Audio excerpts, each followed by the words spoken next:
Bonjour YouTube et bonjour chers internautes et bienvenue au Manga Café pour ce nouvel épisode du Manga Café News avec aujourd'hui comme d'habitude un programme croustifondant.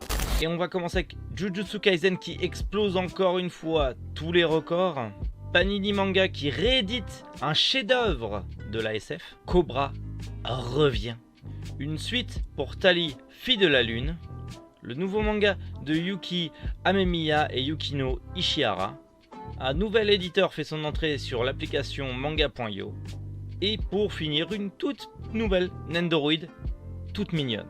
Allez, Manga Café News, c'est maintenant. Est-ce normal que Jujutsu Kaisen éclate tout sur son passage? Eh bien, oui, avec le dernier épisode où Gojo, ce cher Gojo, a éclaté tout éclaté, tout réduit en cendres, et méga stonk pour Jujutsu Kaisen. Il y a maintenant 36 millions d'exemplaires en circulation et le prochain tome, le tome 15, sera lui tiré à 1,5 million d'exemplaires pour le premier jour. En comparatif, le tome 15 de One Piece, c'était pas ça, et Naruto non plus. Donc bon, c'était une autre époque, certes, mais bordel, on a là, pour cette génération, l'un des mangas qui va laisser sa plus grosse marque pour les 10 prochaines années à venir, comme on a pu l'avoir avec Naruto ou One Piece. Et ça fait plaisir. Panini Manga vient tout juste de l'annoncer le 14 avril, Eden, It's a Endless World, sera disponible pour la première fois dans son sens de lecture original avec un grand format inédit. C'est une réédition d'un des chefs-d'œuvre de l'anticipation, de la SF d'anticipation fait par Hiroki Endo. L'occasion est idéale pour redécouvrir un grand classique de la SF des années 90. 98 si mes souvenirs sont bons. Nouveau format, perfecte édition, page en couleur, traduction revue, un marque-page offert à chaque tome. Si vous aimez la SF, les mangas des années 90, si vous avez aimé Ghost in the Shell, Akira, si vous aimez tous ces mangas des années 90 de science-fiction, d'anticipation, vous allez aimer Eden. Eden, j'avais lu ça étant très jeune et bordel, ça m'avait scotché. Donc rendez-vous le 14 avril car oui, je vais me procurer ces tomes chez Panini Manga parce que grosse histoire d'amour avec cette série. Et bordel, Panini Manga, continuez vous également à rééditer des mangas de notre enfance, à nous les vieux trentenaires. Il y en a plein d'autres qui mériteraient une réédition. Je pense à Mother Sarah par exemple, ça serait vraiment incroyable qu'il y ait une réédition. Allez Panini Manga, merci et on compte sur vous. Alors là ça va parler aussi aux vieux, encore une fois. Cobra, le Space Cowboy Cobra est de retour pour une réédition pour le livre Buchi Terasawa aux frontières de l'imagination. Initialement sorti en juillet 2018 à l'occasion de Japan Expo, l'ouvrage Buchi Terasawa aux frontières de l'imagination va être réédité par Isan Manga en octobre, toujours au prix de 40 €. Attention, c'est un regroupement des mangas de l'auteur de Cobra. C'est pas Cobra, c'est un regroupement de toutes ses œuvres et de ce qu'il a créé, de l'univers qu'il a créé. Le tout premier catalogue réalisé pour une exposition à Japan Expo, ce livre de plus de 300 pages propose de redécouvrir en détail l'œuvre du maître Buchi Terasawa, papa entre autres de Cobra. Il est en couleur et au format 23-27. Qu'est-ce que... Vous me l'avez précisé, vous voulez que je vous lise les synopsis pour vous donner une idée des choses et merci à vous de vos témoignages parce que ça me confirme effectivement que malgré 2-3 personnes qui disent que ces émissions ne sont pas assez rythmées, le style est là, c'est mon style, c'est comme ça et je veux que ça reste comme ça avec un gap, une amélioration peut-être technique et au niveau de l'aisance de la caméra de vous parler comme ça, mais je veux que ça reste comme ça parce que je veux garder cette surprise, ce naturel, cette spontanéité qui est chez moi, voilà. Je veux garder ça et je suis content que ça vous plaise et vous êtes de plus en plus nombreux et j'en profite pour vous remercier 1000 fois parce que on approche bientôt des 1000 mais c'est surtout qu'on a dépassé les 600 et ça n'arrête pas de grimper. Donc merci à vous. et on va parler un petit peu plus de Cobra. En plus de 40 ans de carrière, Buichi Terasawa nous a fait voyager dans de nombreux univers inconnus et fantastiques tout droit sortis de son imagination débordante. Cet ouvrage de collection est le fruit de la collaboration entre l'éditeur Isan Manga et le festival Japan Expo, avec le soutien du maître et de ses agents. À l'occasion d'une exposition dédiée à l'auteur en 2018, cet ouvrage de plus de 300 pages retrace le parcours hors norme de ce visionnaire en regroupant des documents, images et interviews inédites.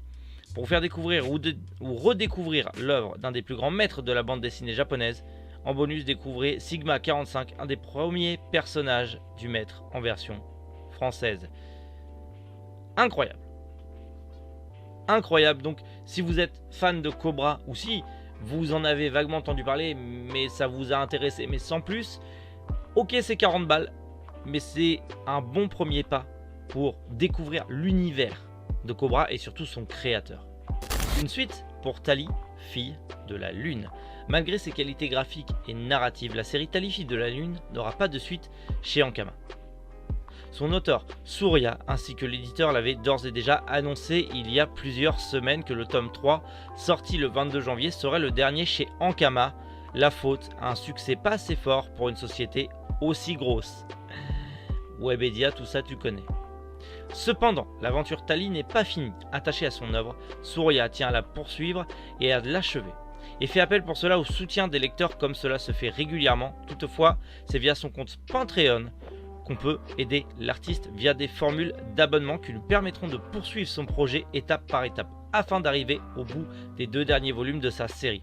Son objectif est d'atteindre les 1200 € par mois afin de pouvoir poursuivre l'œuvre dans de bonnes conditions et en proposer la suite dans un premier temps uniquement en numérique. Une version papier pourra voir le jour si la réussite est au rendez-vous. Vous pouvez trouver plus d'informations directement sur la page Patreon du projet, lien en description comme d'habitude. Je ne connais pas cette série, mais juste me dire que c'est la même chose que la Shueisha. Et Ankama, juste d'avoir lu ça, ça reste là. Hein, voilà. Peut-être que la série n'a pas eu grand succès, mais restait 2 tomes. Qu'est-ce que ça leur coûtait de laisser l'auteur finir ces 2 tomes? Ça coûtait absolument rien. Et pourtant, ils ont décidé d'arrêter le projet parce qu'il n'y avait pas de succès. Vous n'êtes pas connu pour le manga, Ankama, donc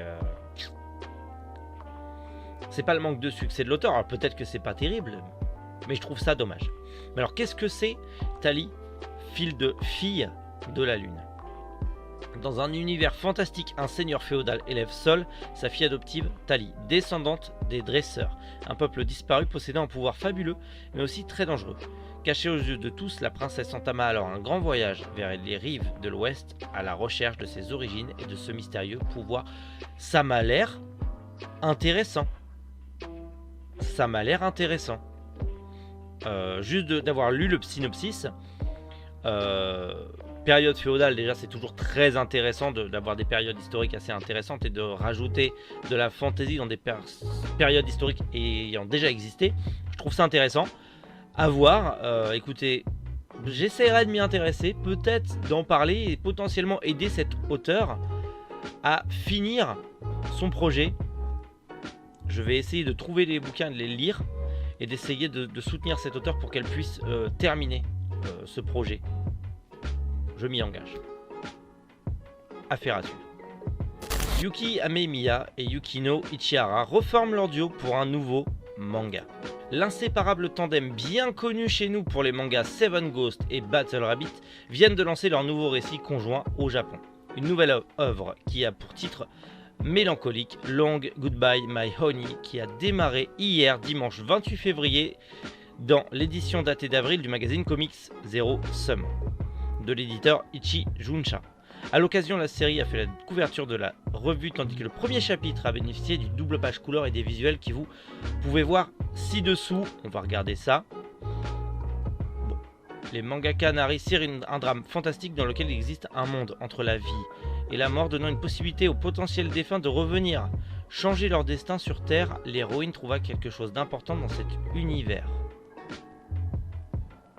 Pourquoi pas? Ça a l'air d'être un truc de gonzesse, mais propos est plutôt intéressant, je trouve. Concernant l'œuvre phare des deux artistes, Seven Ghosts, Lucy, initialement publiée entre 2005 et 2013 pour un total de 17 tomes parus chez nous aux éditions Kazemanga, elle est malheureusement en arrêt de commercialisation.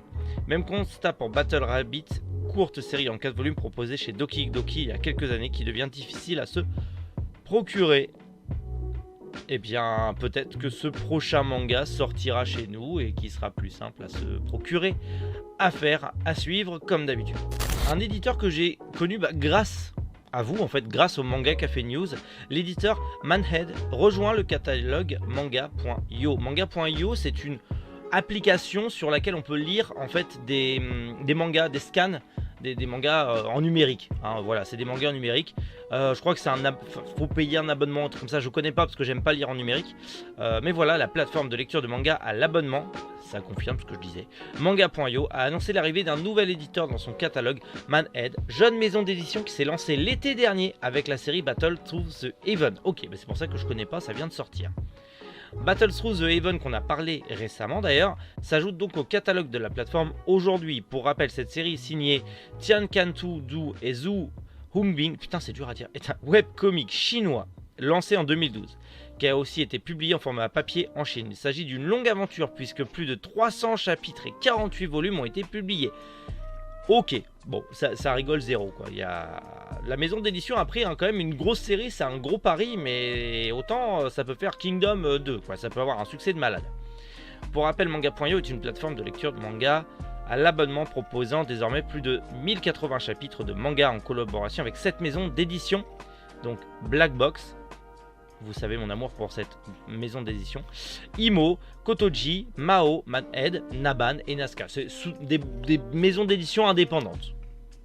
Mais du coup c'est intéressant pour leur donner de la visibilité. Voilà. Et qu'est-ce que c'est Battle Through the Heaven ?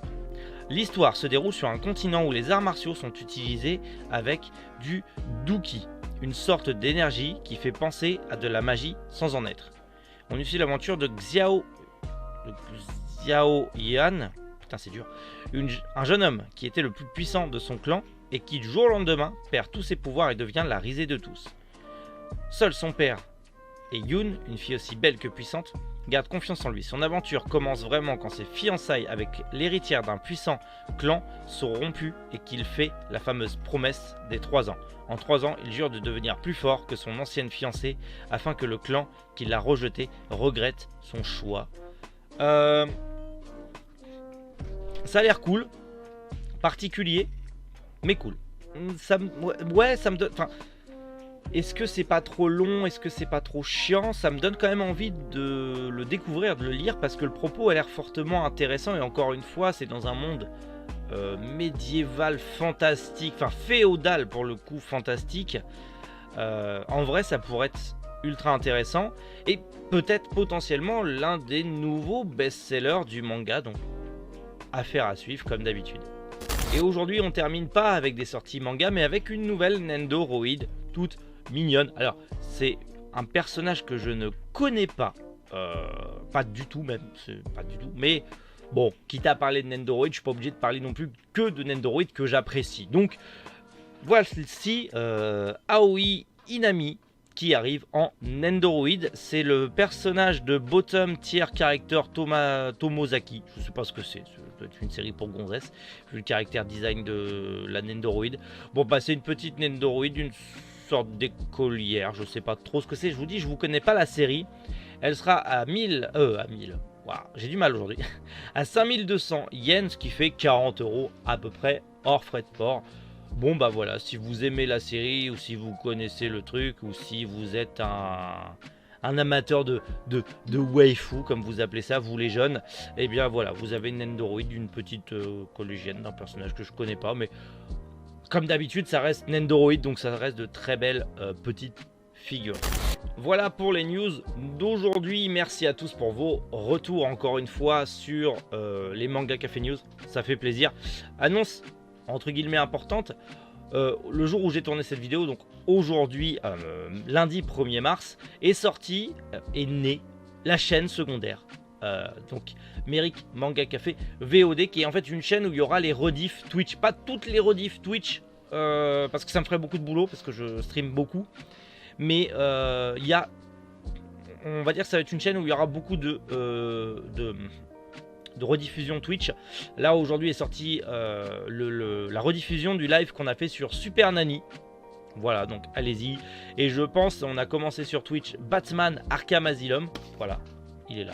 On a commencé Batman Arkham Asylum. Je pense que les épisodes pourront potentiellement être disponibles sur Twitch. J'y réfléchis encore. Est-ce que je mets le let's play complet? Parce qu'on va se faire la quadrilogie Batman d'une traite. Sans speedrunner, sans rien, juste on se fait kiffer. Donc potentiellement ça sera sur la chaîne VOD avec des lives télé-poubelles, des rediffs de live, des rediffs de discussion, je sais pas, on verra. Ce sera vraiment la chaîne où je mettrai toutes les rediffs de live parce que Twitch les efface.